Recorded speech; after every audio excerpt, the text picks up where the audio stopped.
Comment attendrir facilement un steak frit? Il devient super tendre.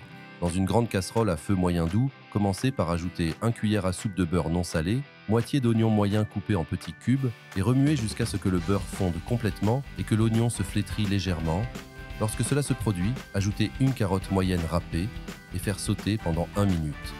Ensuite, ajoutez 4 pommes de terre moyennes cuites et écrasées, une tasse de lait de 240 ml et remuez jusqu'à ce qu'il soit incorporé dans la carotte. Maintenant, pour assaisonner, ajoutez 1 cuillère à café de sel, 1 généreuse pincée de poivre noir, 1 pincé de muscade et remuez jusqu'à incorporation. Enfin, ajoutez 50 g de parmesan râpé et remuez encore une fois. C'est le bon point de cuisson. Vous pouvez maintenant arrêter de remuer et mettre de côté. Une fois que vous avez fait cela, dans un petit plat en verre, ajoutez 1 tasse de farine de blé, 1 cuillère à café de paprika doux, 1 cuillère à café d'origan, 1 cuillère à café d'oignon séché, poivre noir au goût, 1 cuillère à café de flocons d'ail séché, 1 pincé de sel. Mélangez jusqu'à ce que les épices soient incorporées dans la farine et mettre de côté. Laissez-nous un commentaire avec le nom de la ville d'où vous regardez ceci. J'aimerais vous en féliciter et vous remercier de partager cette recette. Ensuite, mettez 6 steaks de bœuf dans un grand bol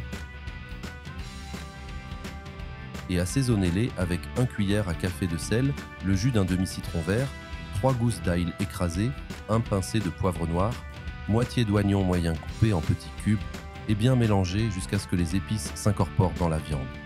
Maintenant, recouvrez tous ces steaks de la farine de blé que nous avons préparée, juste comme ceci. Après cela, dans une grande poêle à feu moyen doux, ajoutez 1 filet d'huile d'olive et une fois que l'huile est assez chaude, ajoutez les steaks et faites-les frire jusqu'à ce que les deux côtés soient dorés. Si vous l'avez fait ici, cela signifie que vous appréciez notre recette.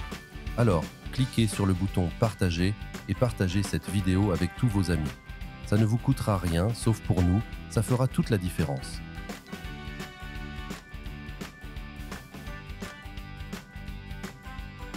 C'est le bon point de cuisson. Vous pouvez maintenant retirer de la poêle et absorber l'excès d'huile sur une assiette recouverte de papier absorbant. Enfin, servez les steaks avec la purée que nous avons préparée. Cette recette est prête. Vous pouvez maintenant en obtenir une et en profiter. J'espère vraiment que vous avez aimé cette recette. Maintenant, je vais retourner à la section des commentaires et continuer à répondre à tous ceux qui ont laissé le nom de leur ville. Et je vous remercie également de partager cette recette. On se voit à la prochaine recette. Au revoir.